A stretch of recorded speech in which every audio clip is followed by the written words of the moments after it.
फातिमलिस literature में आप सबका स्वागत है। मैं हूं आपका दोस्त साजिद अली खान। तो दोस्तों, आज हम देखने जा रहे हैं फर्स्ट फ्लाइट बुक का chapter number 2, Nelson Mandela long walk to freedom. तो दोस्तों, इस चैप्टर में नेल्सन मंडेला ने खुद अपनी लाइफ के बारे में बतलाया है और ये उनकी ऑटोबायोग्राफी से एक्सट्रैक्ट लिया गया है। तो आइए देखते हैं नेल्सन मंडेला की लाइफ में कितनी स्ट्रगल और किस तरह से उन्होंने अपने पर चैलेंजेस को बहुत ही अच्छे से जिया और एक वर्ल्ड के लिए एक मिसाल उन्होंने रख दी कि चाहे लाइफ में कितने भी प्रॉब्लम्स आए, कितने भी स्ट्रगल आए, कितने भी चैलेंजेस आए, आपका हौसला अगर बुलंद हो तो कोई भी चैलेंज आपको पीछे नहीं रख सकता है। तो we shall start from before you read. Apartheid is a political system that separates people according to their race. दोस्तों, अपार्थाइड ये एक रेशियल बेसिस पे होने वाले डिफरेंसेस के बारे में बतलाता है और यहाँ पर लोगों के बीच में ज़ात पात से हटकर उनकी नस्ल और उनके बीच में जो ख़ास तौर से उनके कलर के ऊपर उनके साथ भेदभाव किया जाता था। Can you say which of the 3 countries named below had such a political system until very recently? क्या आप बतला सकते हो इन 3 दिए हुए देशों में से कौन से देश में अभी तक रिसेंटली ये अपार्थाइड पॉलिटिकल सिस्टम फॉलो होता रहा था? तो दोस्तों, इसका सही आंसर है south Africa. Have you heard of Nelson Mandela? क्या आपने नेल्सन मंडेला के बारे में कभी सुना है? Mandela and his African National Congress spent a lifetime fighting against apartheid. तो मंडेला बहुत बड़े लीडर हो चुके हैं और वो और उनकी Congress, national Congress party, African National Congress, ये पूरी लाइफ इन्होंने अपनी पार्टी के साथ मिलकर अपार्थाइड के ख़िलाफ़, नस्ल के भेदभाव के ख़िलाफ़, कलर के ऊपर जो डिफरेंसेस हुआ करते थे, गोरे और कालों के फ़र्क के ऊपर, उसके ख़िलाफ़ पूरी लाइफ ये लड़ते रहे। Mandela had to spend 30 years in prison और इस जद्दोजहद में मंडेला को 30 साल अपनी लाइफ के जेल में गुजारने पड़े। Finally democratic elections were held in South Africa in 1994 and Mandela became the first black president of a new nation. और आखिरकार दोस्तों, जब डेमोक्रेटिक इलेक्शंस हुए साउथ अफ्रीका में 1994, तो मंडेला वहाँ के फर्स्ट ब्लैक प्रेसिडेंट बने। उनसे पहले हमेशा वहाँ वाइट लोगों की सुप्रीमेसी हुआ करती थी। In this extract from his autobiography, Long Walk to Freedom, Mandela speaks about a historic occasion, the inauguration. Can you guess what the occasion might be? तो दोस्तों, यहाँ ये बताया जा रहा है कि ये जो एक्सट्रैक्ट है, ये जो चैप्टर लिया गया है, ये मंडेला की ऑटोबायोग्राफी से लिया गया है जिसका के नाम है लॉन्ग वॉक टू फ्रीडम। और यहाँ मंडेला ने अपने एक हिस्टोरिक ओकेजन के बारे में बतलाया है और वो ओकेजन था एक inauguration.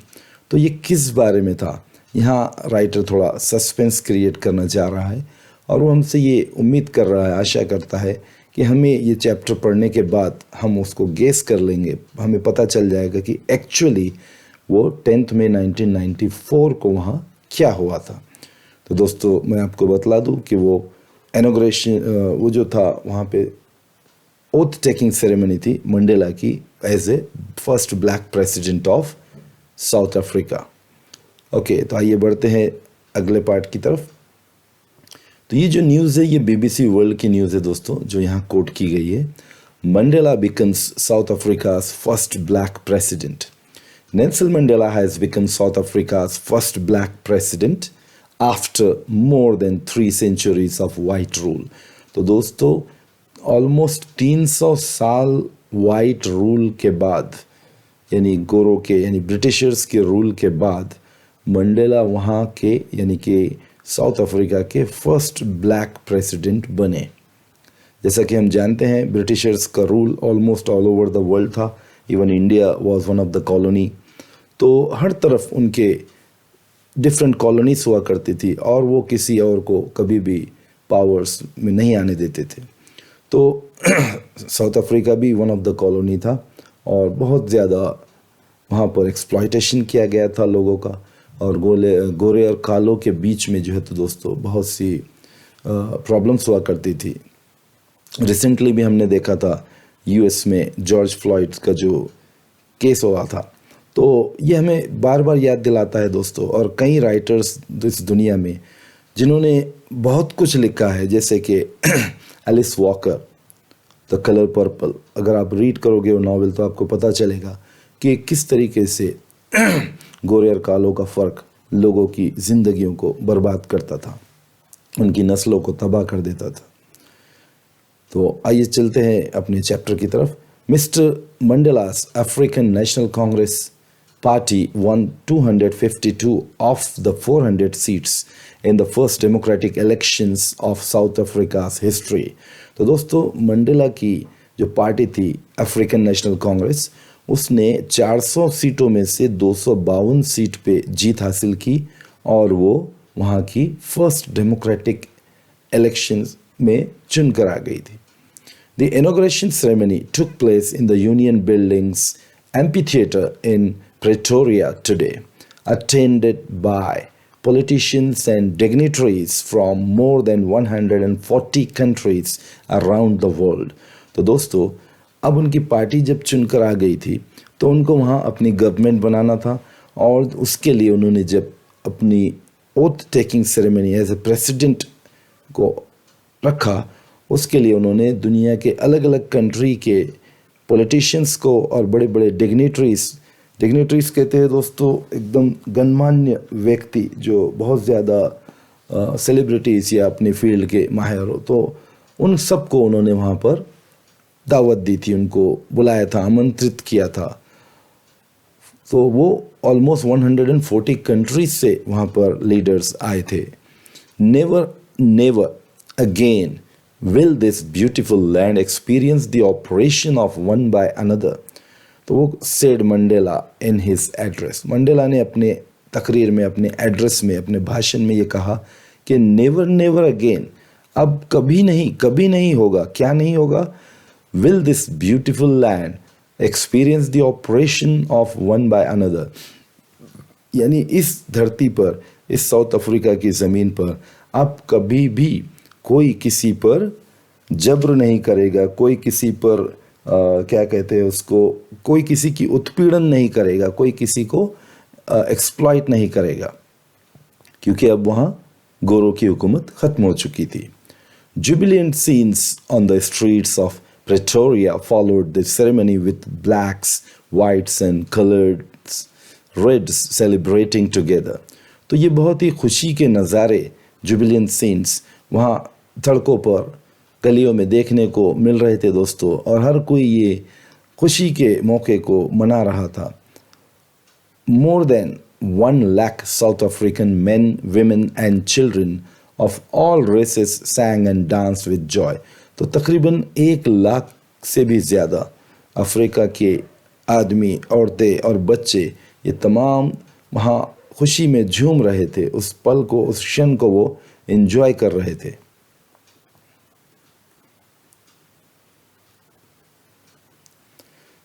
10th May dawn bright and clear। तो 10 मई का जो दिन था दोस्तों वो बहुत ही उज्ज्वल और क्या कहते हैं जिसे एकदम रोशनी लेकर आया था, बहुत ही ब्राइट डे था।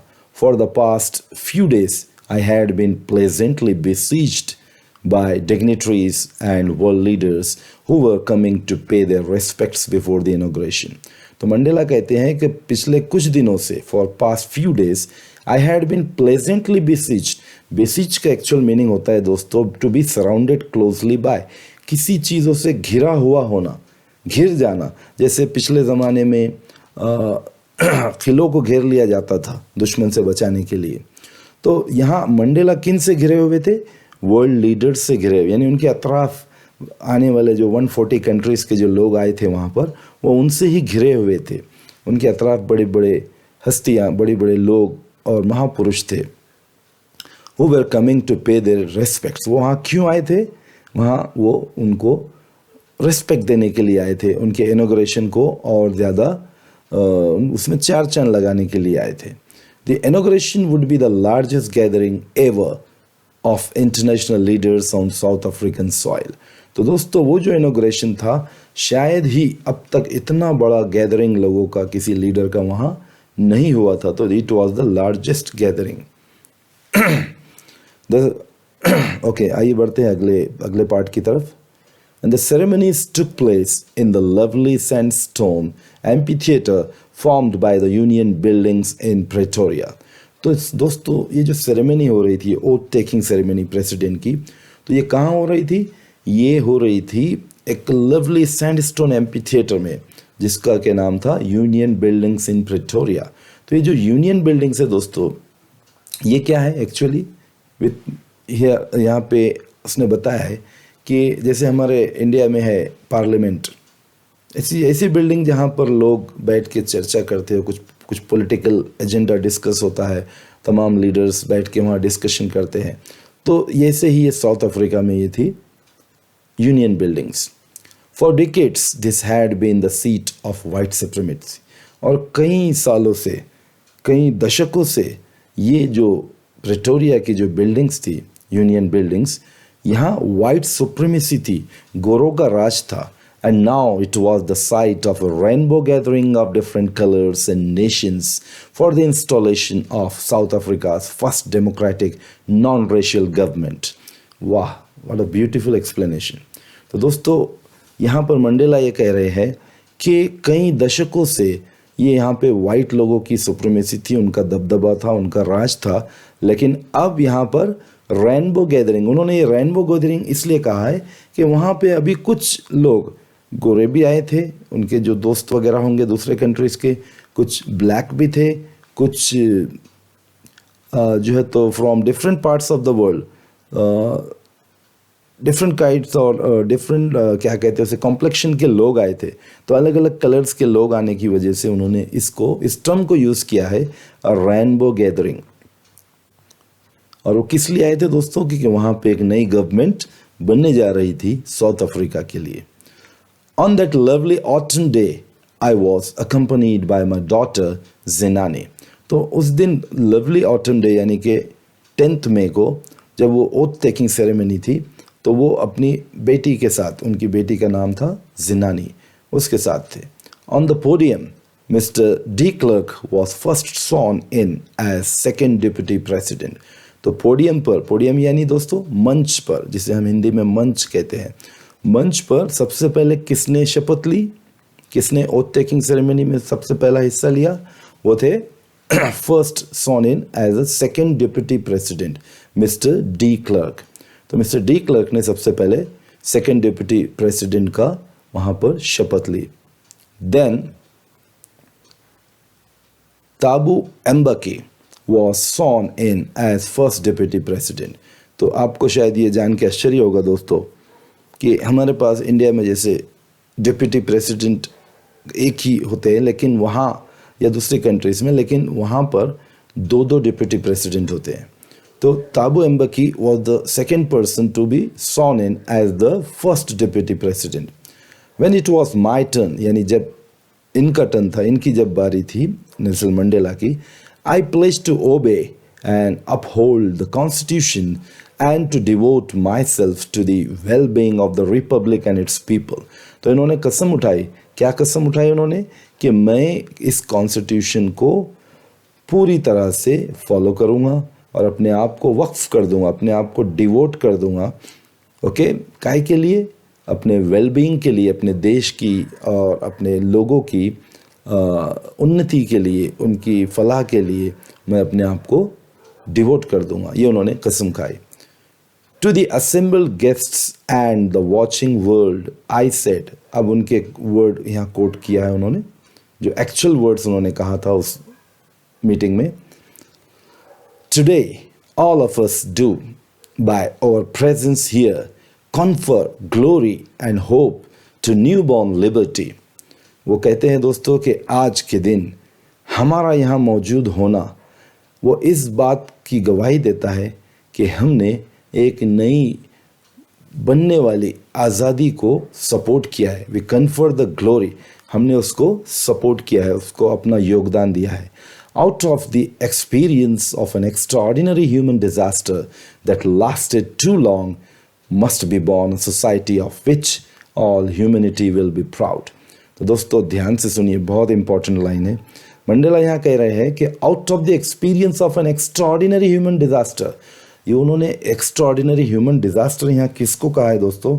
उनका मतलब यहाँ उससे ये है कि कई सेंचुरी से जो कालों के ऊपर, ब्लैक अफ्रीकन के ऊपर जो एक्सप्लॉयटेशन हो रहा था, उनका जो ऑपरेशन हो रहा था गोरों के हाथों, तो वो अब ख़त्म हो चुका था। तो उन्होंने उस दौर को कहा है कि ये उनका जो एक्सपीरियंस था एक्स्ट्राऑर्डिनरी ह्यूमन डिज़ास्टर के नाम से उन्होंने उस दौर को पुकारा है। यानी वो ऐसा दौर था, वो ऐसा समय था जब इसमें ह्यूमन डिज़ास्टर हो रहा, यानी इंसान की कोई इज्जत ही नहीं थी, बहुत एक्सप्लॉयटेशन के उस पर जुल्म किया जा रहा था उसको। दैट लास्टेड टू लॉन्ग, और वो बहुत लंबा सा, too long, 300 years is not a joke, 300 साल तक वो चलता रहा। मस्ट बी बॉर्न, और उसके बाद वो क्या कहते हैं कि इतने लंबे एक्सप्लॉयटेशन के बाद, इतनी लंबी जो है तो सज़ा काटने के बाद, कि एक सोसाइटी तो जन्म लेना ही चाहिए थी, है ना। Must be born a society of which all humanity will be proud. वो ऐसी सोसाइटी जन्म लेनी चाहिए थी जिसके ऊपर तमाम इंसानियत को गर्व हो। We who were outlaws not so long ago have today been given the rare privilege to be host to the nations of the world on our own soil। अब वो क्या कह रहे हैं दोस्तों? वो खुद को ये कह रहे हैं कि we who were outlaws, यानी हम जो कि क्या थे, हम आउटलॉस थे, हम बिल्कुल इलीगल टाइप के, हमसे बिहेव किया जाता था, हमको ट्रीट किया जाता था और बहुत ज़्यादा जुल्म किया जाता था हमारे ऊपर। तो जैसे यहाँ दिया है, who were outlaws because of its policy of apartheid, many countries had earlier broken off diplomatic relations with South Africa। तो कई देशों ने अपार्थाइड की पॉलिसी के खिलाफ आवाज़ उठाते हुए, यानी ये गोरों और कालों की जो पॉलिसी चल रही थी, जो ब्लैक अफ्रीकन पे जुल्म किया जाता था, उसके खिलाफ आवाज़ उठाते हुए कई देशों ने साउथ अफ्रीका से पॉलिटिकल रिलेशंस को तोड़ दिया था, डिप्लोमेटिक रिलेशंस ख़त्म कर दिए थे एक एजिटेशन के तौर पर। तो इसलिए वो क्या कह रहे हैं कि वी वेर आउटलॉस, हमको मतलब आउटलॉस कर दिया गया था। और आज हमको ये मौका मिला है कि रेयर प्रिविलेज, आज हमको ये स्पेशल हक मिला है, एक मौका मिला है, गर्व की बात है हमारे लिए कि हम उन्हीं देश के, पूरे दुनिया के उन देशों को जिन्होंने हमसे नाता तोड़ दिया था, आज हम उन्हीं को हमारे अतिथि बनाकर हमने बुलाया है और हम इस ज़मीन पे उनका इस्तकबाल कर रहे हैं, उनका जो है तो हम अभिनंदन कर रहे हैं। We thank all of our distinguished international guests for having come to take position with the people of our country of what is, after all, a common victory for justice, for peace, for human dignity। बहुत ही beautiful line है दोस्तों, ध्यान दीजिए। वो कह रहे हैं कि we thank all of our distinguished international guests, वो अपने जो गणमान्य व्यक्ति वहाँ पे जमा हुए थे, बड़े बड़े इंटरनेशनल पर्सनालिटीज़ जो आई थी, वो कह रहे हैं कि हम आपका तहे दिल से शुक्रिया अदा करते हैं, हम आपके बहुत आभारी हैं कि आप लोग हमारे इस फंक्शन में आए और आपने इसकी शोभा बढ़ाई। With the people of our country, हमारे कंट्री के लोगों में आकर मिले, उनकी हिम्मत अफजाई की आपने। After all a common victory for justice, और आखिरकार आप क्यों ना आते, क्योंकि ये तो एक बहुत बड़ी जीत थी, एक कामयाबी थी, एक हमारे लिए क्या थी, एक विजय था, एक जस्टिस की, इंसाफ की विजय थी। फॉर पीस, और अमन की कामयाबी थी, उसमें शांति की और अमन की कामयाबी थी। फॉर ह्यूमन डिग्निटी, और इंसानियत की जो इज्जत होनी चाहिए थी, जो डिग्निटी जो पहले नहीं थी, ये उसकी कामयाबी थी। We have at last achieved our political emancipation. Emancipation कहते हैं दोस्तों फ्रीडम फ्रॉम रिस्ट्रिक्शन, यानी जब कोई बाहर के मुल्क आके अगर किसी पे कब्ज़ा करते हैं तो जाहिर सी बात है वो तो हर किस्म की रिस्ट्रिक्शन डाल देते थे। तो यहाँ ये नेल्सन मंडेला कह रहे हैं कि we have at last achieved our political emancipation, यानी उन्होंने वो जो रेस्ट्रिक्शंस थे उनसे उनको निजात मिल गई, छुटकारा मिल गया था। We pledge ourselves to liberate all our people from the continuing bondage of poverty. तो यहाँ वो कह रहे हैं कि हमने कसम खाई, we pledge ourselves to liberate all our people from continuing bondage of poverty, deprivation, suffering, gender and other discrimination. वो कह रहे हैं कि हमने कसम खाई है कि हम हमारे मुल्क के जितने भी लोग हैं उन सबको गरीबी के जो दलदल से हम निकालेंगे, उनकी जो महरूमियत के दलदल से जो वो वंचित हो चुके थे कई राइट से, उस हालत से हम उनको निकालेंगे, उनकी सफ़रिंग से, उनके ऊपर जो बहुत ज़्यादा जुल्म किया जाता था उस हालत से हम उनको निकालेंगे, और जेंडर डिस्क्रिमिनेशन जो होता था हम उसको भी ख़त्म कर देंगे। Never never and never again shall it be that this beautiful land will again experience the oppression of one by another. और वो बार बार कह रहे हैं कि अब कभी भी नहीं होगा दोबारा ऐसे कि कोई बाहर का कोई आकर हम पे फिर से राज करे, ऐसा कभी नहीं होगा। The sun shall never set on so glorious a human achievement. वो कह रहे हैं कि ये आज का दिन जो है इतना बड़ा है कि शायद आज ये सूरज कभी, ये जो रोशनी का सूरज है साउथ अफ्रीका में, जो रोशनी आई है आज़ादी की, ये अब कभी मांद नहीं पड़ेगी, अब यहाँ कभी अंधेरा नहीं होगा। Let freedom reign, God bless Africa. अब वो कह रहे हैं लास्ट में कि अब हमारी आज़ादी हमेशा के लिए रहेगी और गॉड अफ्रीका को ब्लेसिंग्स दे।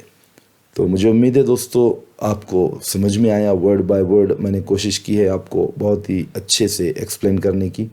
चलिए कुछ क्वेश्चंस भी हम डिस्कस करते चलते हैं। Where did the ceremonies take place? तो ये सेरेमनी कहाँ हुई थी दोस्तों? ये तो हमको अच्छे से पता है। ये सेरेमनी हुई थी union buildings amphitheatre in Pretoria. Can you name any public buildings in India that are made of sandstone? तो दोस्तों बहुत आसान है।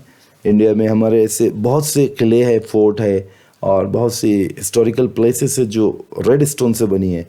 मैं मिसाल के तौर पे आपको बता सकता हूँ, दो है, जैसे कि एक तो रेड फोर्ट है और एक राष्ट्रपति भवन। ये दो बिल्डिंग्स आप यहाँ लिख सकते हो आंसर में, Rashtrapati Bhavan and red fort. ये दो बिल्डिंग्स अपने आप आंसर में लिख दीजिए, आपको मार्क्स ज़रूर मिल जाएंगे। ओके, चलिए बढ़ते हैं अगले क्वेश्चंस की तरफ। Can you say how 10th May is an autumn day in South Africa? जाहिर सी बात है दोस्तों, ये क्वेश्चन बड़ा एक फैक्चुअल क्वेश्चन है, बड़ा अजीब लग रहा है because we are from India. Can you say how 10th May is an autumn day in South Africa? 10th May एक ऑटम डे कैसे हो सकता है? क्योंकि इंडिया में हम देखते हैं वो तो समर का टाइम होता है, अप्रैल मई, तो वहाँ पर ऑटम कैसे होता है? तो उसका एक रीज़न है दोस्तों, क्योंकि साउथ अफ्रीका जो है सदर्न हेमिस्फीयर में आता है, इसका जो लोकेशन है ये सदर्न हेमिस्फीयर में आता है, इसलिए वहाँ पर जैसे कि हम देखते हैं वर्ल्ड के अलग अलग कंट्रीज़, अलग अलग उनके लोकेशंस होते हैं, और अकॉर्डिंग टू दैट जो भी रेवोल्यूशन जो पॉइंट होता है उस अर्थ का उस टाइम पर, वो उस हिसाब से वहाँ पे सीजन्स चेंज होते हैं। अभी मैं ज़्यादा जोग्राफिकल सिचुएशन में नहीं ले जाना चाहता हूँ आपको, वरना वीडियो और लंबा हो जाएगा। तो आप सिर्फ इतना समझ लीजिए, क्योंकि साउथ अफ्रीका सदर्न हेमिस्फीयर में होता है, उसका लोकेशन है, इसलिए 10th May जो है वहाँ पर ऑटम सीजन होता है। चलिए अगले क्वेश्चन की तरफ बढ़ते हैं। At the beginning of his speech Mandela mentions N extraordinary human disaster. What does he mean by this? What is the glorious achievement he speaks of at the end? तो दोस्तों ये क्वेश्चन पूछ रहा है कि शुरुआत में तो मंडेला ने अपनी स्पीच में कहा बहुत ही बड़ा human disaster, extraordinary human disaster उन्होंने देखा है। तो सवाल ये हमसे हो रहा है कि ये एक्स्ट्राऑर्डिनरी डिज़ास्टर उन्होंने किस चीज़ को कहा है? तो दोस्तों उन्होंने जो एक्स्ट्राऑर्डिनरी डिज़ास्टर, उनका मतलब यहाँ ये है कि जो कलर बेस पे जो लोगों को ऑपरेशन किया गया, लोगों के साथ इस्तेसाल किया गया, उनको तड़पाया गया, उनकी उत्पीड़न की गई और लोगों को बहुत ज़्यादा सफरिंग्स हुई due to discrimination in by the hands of white people. Black का जो है तो बहुत ज़्यादा एक्सप्लॉयटेशन किया गया, तो ये वजह से उन्होंने उस एक्सप्लॉयटेशन के दौर को, वो ऑलमोस्ट 300 ईयर का जो दौर था, वो बहुत ही ख़तरनाक और दुख भरा दौर था साउथ अफ्रीका के लिए। इसलिए उन्होंने उसे एक्स्ट्राऑर्डिनरी ह्यूमन डिज़ास्टर के नाम से बुलाया है। मुझे उम्मीद है आधा क्वेश्चन आपको समझ गया है। अभी नेक्स्ट पार्ट क्या पूछ रहा है, what does he mean by this. ये तो हमने बता दिया है कि एक्स्ट्राऑर्डिनरी ह्यूमन डिज़ास्टर का मतलब मंडेला ये कहते हैं कि गोरों के हाथों जो ब्लैक अफ्रीकन का जो डिस्क्रिमिनेशन हुआ था on the basis of colour, और जो उनको जो एक्सप्लॉइट किया गया था, वो सब उनकी जो उत्पीड़न की गई थी, वो एन एक्स्ट्राऑर्डिनरी ह्यूमन डिज़ास्टर कहलाता है। अब सेकंड पार्ट हमसे पूछ रहा है कि what is the glorious human achievement. अब वो किस चीज़ को ग्लोरियस ह्यूमन अचीवमेंट कहते हैं, तो जाहिर सी बात है दोस्तों, आफ्टर 300 ईयर एक ब्लैक पर्सन अफ्रीका का प्रेसिडेंट बन रहा है, इससे बड़ा और ग्लोरियस अचीवमेंट क्या हो सकता है। तो यहाँ मंडेला इसी को ग्लोरियस अचीवमेंट के नाम से पुकार रहे हैं कि after 300 years one black person that Nelson Rolihlahla Mandela, ये वहाँ के प्रेसिडेंट बन रहे हैं, तो वो वहाँ के उस सिचुएशन को वो ग्लोरियस ह्यूमन अचीवमेंट कह रहे हैं। नेक्स्ट क्वेश्चन की तरफ चलते हैं दोस्तों, what does Mandela thank the international leaders for. उन्होंने इंटरनेशनल लीडर्स को किस लिए थैंक किया है दोस्तों, तो जाहिर सी बात है उन्होंने इंटरनेशनल लीडर्स को जो थैंक किया है वो उनकी विज़िट के लिए, उनको वहाँ आकर उन्होंने उनकी हौसला अफजाई की। उनके ओथ टेकिंग सेरेमनी में मोर देन 140 कंट्रीज़ के डिग्नेटरीज और लीडर्स आए थे, जिसके लिए उन्होंने उनका थैंक किया है, उनको धन्यवाद कहा है। क्योंकि इससे पहले कभी भी साउथ अफ्रीका की सॉइल पे इतनी बड़ी तादाद में, इतनी बड़ी क्वांटिटी में कोई भी वर्ल्ड लीडर जमा नहीं हुए थे, क्योंकि बहुत से कंट्रीज़ ने, जैसे कि हमने देखा इससे पहले डिस्कशन में, बहुत से कंट्रीज़ ने साउथ अफ्रीका से पॉलिटिकल अपने रिलेशंस को तोड़ दिया था। क्यों तोड़ दिया था, क्योंकि वहाँ पर अपार्थाइड को बहुत ज़्यादा अप्लाई किया जा रहा था, वो अपार्थाइड पॉलिसीज़ को अप्लाई किया जा रहा था। अपार्थाइड पॉलिसीज़ एक बार फिर बतला दूँ दोस्तों, गोरों का इस्तेहसाल, उनका ऑपरेशन, उनकी जो एक्सप्लॉयटेशन, गोरों के हाथों कालों का जो एक्सप्लॉयटेशन होता था, उस पॉलिसी को अपार्थाइड कहते थे।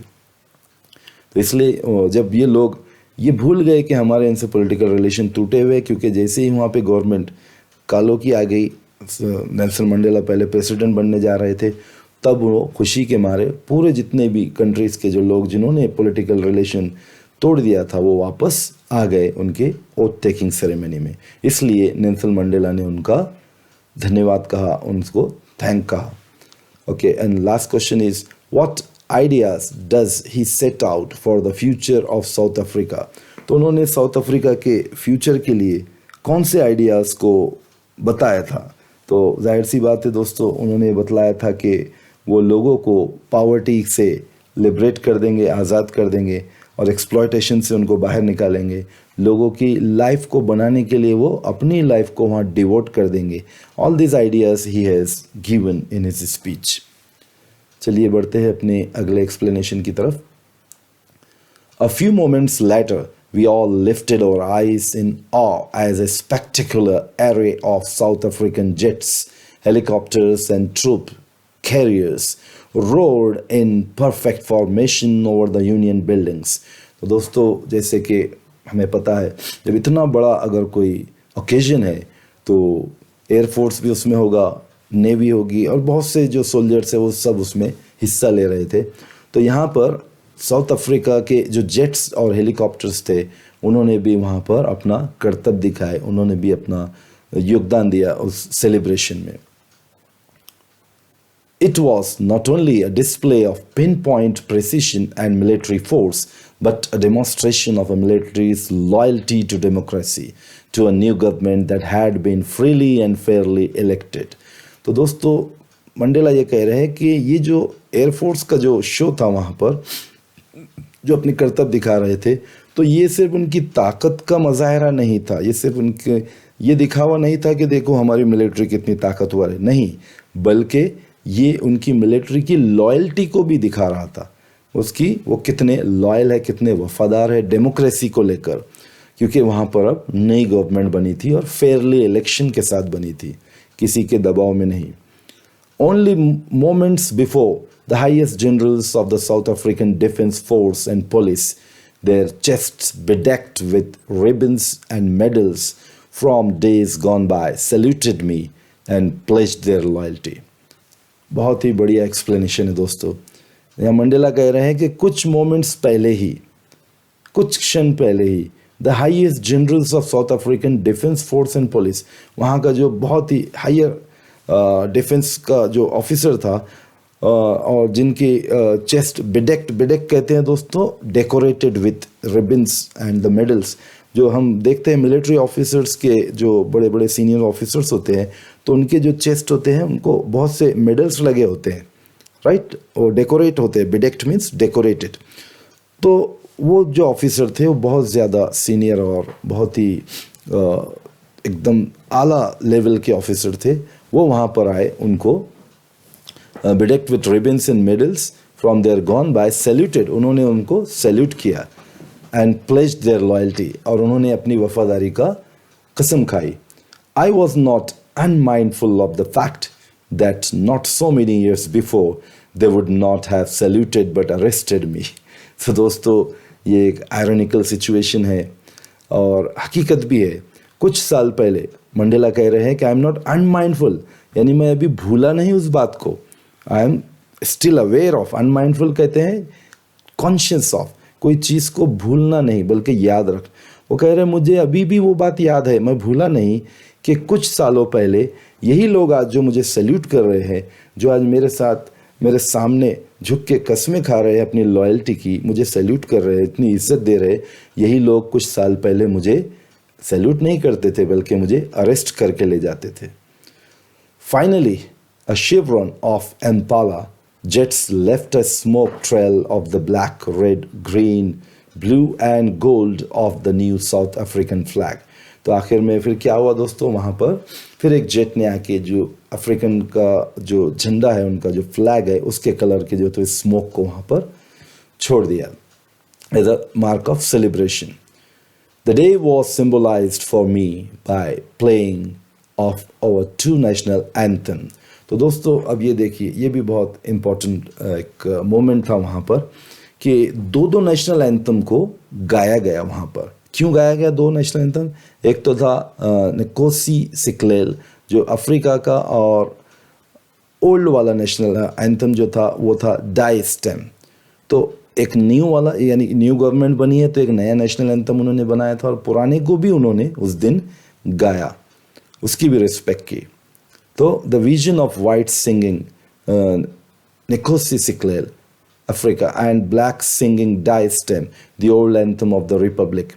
Although that day neither group knew the lyrics of the anthem they once despised, they would soon know the words by heart. वो कह रहे हैं कि अभी लोगों को वो याद नहीं हुआ था क्योंकि वो नया था, ठीक है, लेकिन अब क्या होगा, वो lyrics the anthem they once इससे पहले कभी वो क्या था, they had a very low opinion about, means उन लोग, उनको कुछ पता नहीं था इसके बारे में, लेकिन अब वो गवर्नमेंट चेंज हो गई थी तो नेशनल एंथम भी चेंज हो चुका था. On the day of the inauguration I was overwhelmed with a sense of history. Mandela कह रहे हैं कि इनॉग्रेशन के दिन मैं बहुत ज़्यादा जज्बाती हो गया था. आई वॉज ओवरवेल्म, मैं बहुत ही क्या कहते हैं उसको, सेंसिटिव हो चुका था, बहुत ज़्यादा क्या कहेंगे, जज्बाती हो रहा था. With a sense of history, मुझे हिस्ट्री बार बार याद आ रही थी. In the first decade of the 20th century, a few years after the bitter Anglo-Boer War and before my own birth, the white-skinned peoples of South Africa patched up their differences and erected a system of racial domination against the dark-skinned peoples of their own land. तो दोस्तों वो ये कह रहे हैं कि किस तरीके, उनको वो याद आ रहा था कि अपार्थाइड पॉलिसी कैसे लागू की गई थी, कैसे वो एंग्लो बोर वॉर हुई थी, और बाद में ये जब मंडेला पैदा हुए थे, उनको उनका बचपन था, तो white skin people of South Africa patched up there differences. उन्होंने कैसे अपनी डिस्ट्रक्टिव पॉलिसी को वहाँ लागू किया था, कैसे लोगों में नाइत्तेफाकी और उनमें जो है तो घृणा के ख्यालात को आम कर दिया था, कैसे नफ़रत को फैलाया था, है ना, डिफरेंसेस को आम कर दिया था वहाँ पर लोगों में। And erected a system of racial domination, और उन्होंने किस सिस्टम को खड़ा किया था, जो लोग नस्ल के बिना पर उनकी जो है तो डिफरेंसेस उन्होंने फैला दिए थे। और डार्क स्किन यानी कि ब्लैक अफ्रीकन को वहाँ पे बहुत ज़्यादा परेशान किया जाता था उस सिस्टम में, जिसका के नाम था apartheid. The structure they created form the basis of one of the harshest most inhuman societies the world has ever known. वाह, बहुत से टफ वर्ड का यहाँ पे मंडेला ने सख्त लहजे में बताने की कोशिश की है कि द स्ट्रक्चर दे क्रिएटेड, यानी वो जो गोरों ने वहाँ पर, जो वाइट पीपल ने जो स्ट्रक्चर बनाया था वो कैसा था, वन ऑफ द हार्शेस्ट, यानी कि सबसे सख्त तरीन, सख्त से सख्त, एकदम बहुत ही डेंजरस काइंड का, मोस्ट इनह्यूमन, जिसको कि आप किसी जानवरों के ऊपर भी लागू नहीं कर सकते, इतना सख्त कानून था वो। Societies the world ever has ever known, यानी दुनिया में शायद ही किसी को ऐसा कभी पता चला होगा, ऐसा सिस्टम था। Now in the last decade of the 20th century, और अब 20वीं सदी के आखिरी जो डिकेड कहते हैं 10 साल का जो अरसा होता है, जो समय होता है। And my own 8 decade as a man, यानी कि मंडेला 80 साल के हो चुके थे, 8 डिकेड यानी 80 साल के, as a man that system had been overturned forever and replaced by one that recognized the rights and freedoms of all peoples regardless of the color of their skin। वो कह रहे हैं कि जब मैं बचपन में, मैं बच्चा था, छोटा था, उस टाइम पे इस अपार्थाइड के बीज बो दिए गए थे, नफ़रतों की आंधी चलाई गई थी, लेकिन अब जबकि मैं बूढ़ा हो गया हूँ, मैं इतना स्ट्रगल करके लाइफ में 30 साल लाइफ के उन्होंने जेल में गुजार दिए थे दोस्तों, इट्स नॉट अ जोक। इतनी बड़ी स्ट्रगल के बाद जब उनको आज़ादी मिली तो वे कह रहे हैं कि अब ये वो जो बुरी जो पॉलिसी थी अपार्थाइड की, वो ओवरटर्न हो चुकी है, वो ख़त्म हो गई, वो गवर्नमेंट जा चुकी है, और उसको किसने रिप्लेस किया है, rights and freedoms of all people. ऐसी गवर्नमेंट ने उसको रिप्लेस किया जो कि डेमोक्रेटिक गवर्नमेंट थी, जो लोगों के इख्तियारात को, उनके जो राइट्स है उसको बराबर लोगों तक पहुंचाने वाली गवर्नमेंट थी, और जो कि कलर पे और उनकी स्किन को देखकर उनके साथ भेदभाव करने वाली गवर्नमेंट नहीं थी।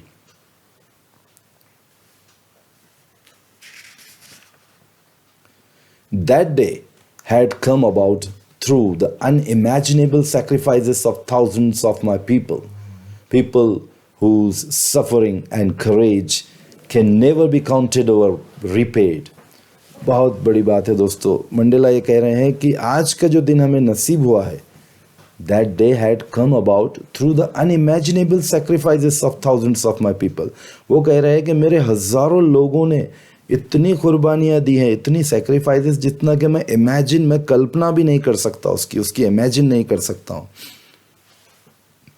इतने लोगों ने सफ़रिंग की, इतने लोगों ने उसको भुगता, और उसके बाद whose suffering and courage can never be counted or repaid, जिनकी सफ़रिंग को, जिनकी परेशानियों को ना हम काउंट कर सकते, ना उनको हम रिपे कर सकते हैं।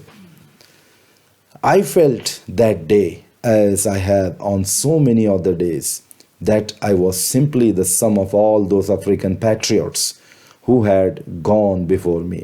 मंडेला कहते हैं कि अब वो दिन मुझे ऐसा लगता है जैसे कि मैं उन लीडर्स में से था, यानी कि जो इस अफ्रीका की सरजमीन पे जो बहुत बड़े बड़े नाम, जो लीडर्स वहाँ पे पैदा हुए थे दोस्तों, जिनका के आगे नाम आ रहा है, मैं आपको अगर कहे तो बतला दूँ, Oliver Tambo, Walter Sisulu, Chief Luthuli, Yusuf Dadoo, Bram Fischer and Robert Sobukwe, ये सब बड़े बड़े लीडर्स थे जिन्होंने जो है तो वहाँ बहुत कुछ काम किया, अपनी लाइफ को डिवोट कर दिया था। तो मंडेला को वैसे ही फीलिंग्स आ रहे थे कि उनकी लाइफ में भी अब वैसा समय आ चुका है। I felt that day as I have on so many other days that I was simply the sum of all those African patriots. वो कह रहे हैं कि मैं उन सब का एक मिलकर एक इंसान बना था, अफ्रीकन पैट्रियट, जो अपने देश से बहुत ज़्यादा मोहब्बत करते थे। Who had gone before me, जो मुझसे पहले जा चुके थे। That long and noble line ended and now began again with me. वो कह रहे हैं कि वो जो अजीम लोगों की, वो जो महापुरुषों की जो लाइन थी वो ख़त्म हो गई थी, लेकिन अब वो लाइन यानी महापुरुषों की दोबारा मुझसे शुरू हो रही है. आई वॉज पेन्ड, मुझे बड़ी तकलीफ़ हुई. That I was not able to thank them.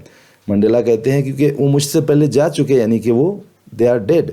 तो वो कह रहे हैं कि वो मुझे बड़ी तकलीफ़ हो रही क्योंकि मैं उनको धन्यवाद नहीं कह पाया. And that they were not able to see what their sacrifices has wrought. तो मंडेला कह रहे हैं कि अभी मुझे तकलीफ़ इस बात की भी हो रही है कि मैं उन्हें धन्यवाद नहीं कह पाया उनकी इतनी स्ट्रगल का जो उन्होंने अपने देश के लिए की. और मैं उनको इसलिए भी तकलीफ़ हो रही है क्योंकि आज उनकी कोशिशों की वजह से, उन बड़े बड़े लीडर्स की जिन्होंने अपनी पूरी लाइफ लगा दी साउथ अफ्रीका की आज़ादी के लिए, तो मंडेला कह रहे हैं कि वो अगर आज ज़िंदा होते तो वो ये देखते कि उनकी कोशिशों ने उनको क्या तोहफ़ा दिया है, उनकी सेक्रीफाइस ने उनको क्या दिया है. I was pained that I was not able to thank them and that they were not able to see what their sacrifices had wrought. Wrought कहते हैं दोस्तों, ये ओल्ड फैशन इंग्लिश का वर्ड है, डन या अचीव्ड, यानी उनकी sacrifices ने, उनकी कुर्बानियों ने आज क्या हासिल कर लिया है ये उनको पता नहीं क्योंकि वो अब जा चुके. ये तमाम वो लीडरों की फ़ोटोज़ भी यहाँ दी गई है. The policy of apartheid created a deep and lasting wound in my country and my people. तो यहाँ मंडेला बहुत ही अफसोस के साथ कह रहे हैं कि अपार्थाइड की जो पॉलिसी थी तो इसने लोगों में बहुत और उनके पूरे देश में बहुत गहरे ज़ख्म छोड़ दिए हैं.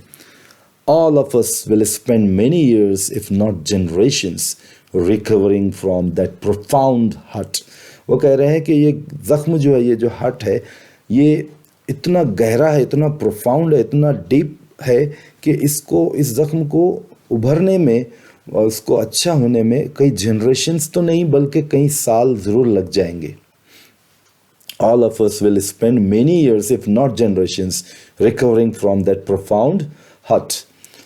But the decades of oppression and brutality had another unintended effect, and that was that it produced the Oliver Tambos, the Walter Sissolis, the Chief Lethulis, the Yusuf Dodos, the Bram Fishers, the Robert Sobukwe's of our time, men of such extraordinary courage, wisdom and generosity that their like may never be known again. अब वो Mandela ये कह रहे हैं कि but the decades of operation, ठीक है, कई दशकों तक हम लोगों पर जुल्म होता रहा, बहुत गहरे ज़ख्म हमको मिले हैं अपार्थाइड की पॉलिसी की वजह से, और ये जो ज़ख्म मिले हैं उसके बदले में, उसके रिएक्शन के तौर पे, उसके आफ्टरमाथ के तौर पे हमें क्या मिला है? हमारे देश ने ऐसे लीडर्स को पैदा किया है. ये उसका रिज़ल्ट था, ये उसका रिएक्शन था जो अपार्थाइड उनके ऊपर लाद दी गई थी, ज़बरदस्ती उनके ऊपर लागू की गई थी. उसका रिएक्शन ये था कि उनके देश में ऐसे बड़े बड़े महापुरुषों ने जन्म लिया था. It produced the Oliver Tambos. ये सब बहुत बड़े नाम हैं दोस्तों, साउथ अफ्रीका की आज़ादी में इनका बहुत बड़ा योगदान. The Walter Sisulus, the Chief Luthulis, the Yusuf Dadoos, the Bram Fischers, the Robert Sobukwes of our time. तो इनको उन्होंने men of such extraordinary courage के नाम से पुकारा है. यानी इतना करेज था उनमें, इतना हिम्मत थी कि उन्होंने बड़ी बड़ी जो है तो उस ज़माने की जो गवर्नमेंट थी उनको ललकारा था, उनसे अपने देश की आज़ादी के लिए उनसे वो लड़ते थे. Wisdom and generosity that their like may never be known again. यानी उस तरह की बुद्धि, उस तरह की विजडम, उस तरह की जेनरोसिटी, उनका बड़ा दिल, मैग्नानिमस पर्सनालिटीज़ आज के ज़माने में मिलना मुश्किल है. Perhaps it requires such depths of operation to create such heights of character. Mandela कहते हैं शायद, perhaps it requires such depth of operation, यानी इस तरह की महापुरुषों को जन्म लेने के लिए शायद इस तरह के जुल्म होना ज़रूरी है. और इस तरह के जब जुल्म इस लेवल पर जाके होते हैं, इस लेवल पर जाके जब उत्पीड़न होती है, तो ऐसे महापुरुष जन्म लेते उस धरती पर। तो माया मंडेला कह रहे हैं in a beautiful line, perhaps it required such depths of oppression to create such heights of character. इस तरह के जो कैरेक्टर, इस तरह की जो हाइट, एकदम आला किस्म के गणमान्य व्यक्ति, महापुरुष अगर वहाँ जन्म लें तो उनके लिए ज़रूरी है कि ऐसे जुल्म वहाँ पर होंगे, तभी ऐसे लोग दुनिया में पैदा होंगे। My country is rich in the minerals and gems that lie beneath its soil, but I have always known that its greatest wealth is its people, finer and truer than the purest diamonds. Beautiful line है दोस्तों। Mandela फिर से यहाँ अपने मुल्क के लोगों की तारीफ करते हुए, उनकी प्रशंसा करते हुए कह रहे हैं कि मेरा देश जो है, my country is rich in the minerals and James. हमको पता है अफ्रीका में डायमंड्स के माइंस होते हैं, बहुत बहुत ज़्यादा रिच कंट्री है।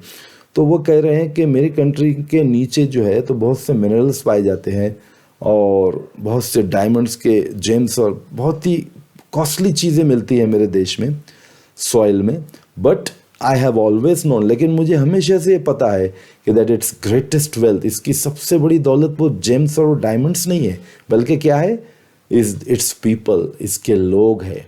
फाइनर एंड ट्रूअर, जो बहुत ही उम्दा, बहुत ही आला किस्म के लोग हैं और सच्चे हैं, truer than the purest diamond, इतने सच्चे कि वो प्योरेस्ट डायमंड से भी ज़्यादा सच्चे हैं। तो दोस्तों चैप्टर बहुत बड़ा है, इसलिए मैं इसको 2 पार्ट में कर रहा हूँ ताकि आप भी बोर ना हो जाए। बहुत लंबा हो जाएगा अगर मैं इसको और आगे ले जाऊँ, एक ही अगर वीडियो में करने की कोशिश करूँ, chapter will be very very long and very tiring for me as well as for you to understand.